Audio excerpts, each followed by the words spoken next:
17ನೇ ಕವನ ಕುಮಾರವ್ಯಾಸ ಭಾರತದ ಆದಿಪರ್ವದ 2ನೇ ಸಂಧಿಯ 17ನೇ ಕವನ.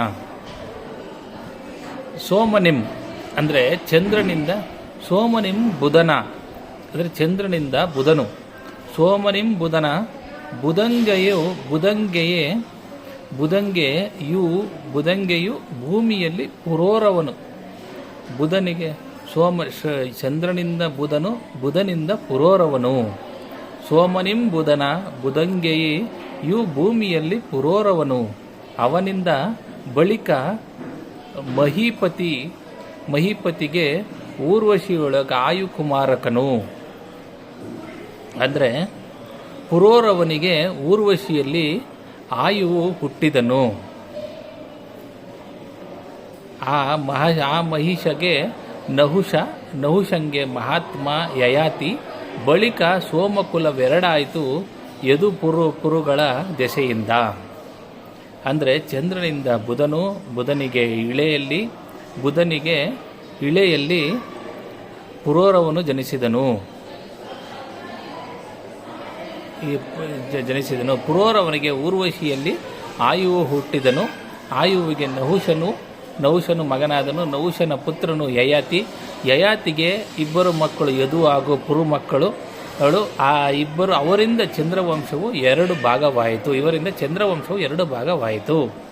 ಇದು 17ನೆಯ ಕವನ. ಈ ಕವನದ ಪೂರ್ತಿ ಮತ್ತೊಮ್ಮೆ ಓದ್ತೀನಿ. ಸೋಮನಿಂ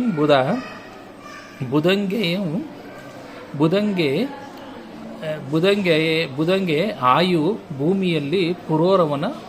ಬಳಿಕ ಮಹಾಪತಿಗೆ ಊರ್ವಶಿಯೊಳ ಆಯುಕುಮಾರನು. ಆ ಮಹಿಷಿಗೆ ನಹುಷಂಗೆ ಮಹಾತ್ಮ ಯಯಾತಿ. ಬಳಿಕ ಸೋಮಕುಲವೆರಡಾಯಿತು ಯದುಪುರಗಳ ದೆಸೆಯಿಂದ.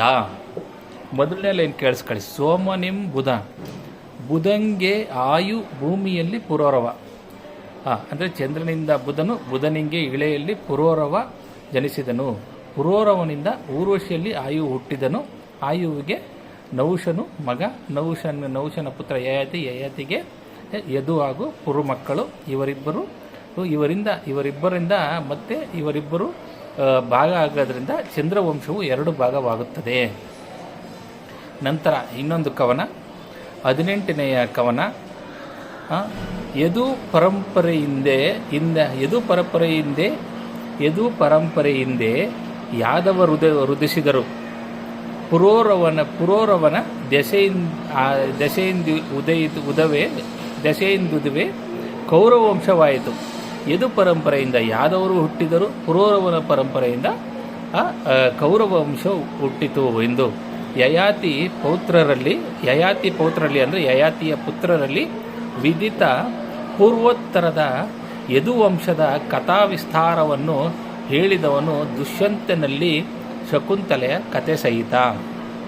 ಅಂದರೆ ಯದುವಿನ ವಂಶದಲ್ಲಿ ಯಾದವರು, ಪುರುವಿನ ವಂಶದಲ್ಲಿ ಕೌರವರು ಹುಟ್ಟಿದರು. ದುಷ್ಯಂತ ಶಕುಂತಲೆಯರ ಕಥೆಯನ್ನು ಒಳಗೊಂಡ ಯದುವಂಶದ ಪೂರ್ವೋತ್ತರ ಚರಿತ್ರೆಗಳನ್ನು ವಿಸ್ತಾರವಾಗಿ ಹೇಳಿದನು. ಸೊ ಈ ಒಂದು ಕವನವನ್ನು ಮತ್ತೊಮ್ಮೆ ಓದ್ತೀನಿ. ಯದು ಪರಂಪರೆಯಿಂದ ಯಾದವರು ಉದಯಿಸಿದರು. ಪುರೋರವ ದೆಸೆಯಿಂದ ಕೌರವಂಶವಾಯಿತು. ಯಯಾತಿ ಪೌತ್ರರಲ್ಲಿ ವಿದಿತ ಪೂರ್ವೋತ್ತರದ ಯದುವಂಶದ ಕಥಾ ವಿಸ್ತಾರವನ್ನು ಹೇಳಿದನು ದುಷ್ಯಂತನಲ್ಲಿ ಶಕುಂತಲೆಯ ಕಥೆ ಸಹಿತ. ಧನ್ಯವಾದಗಳು.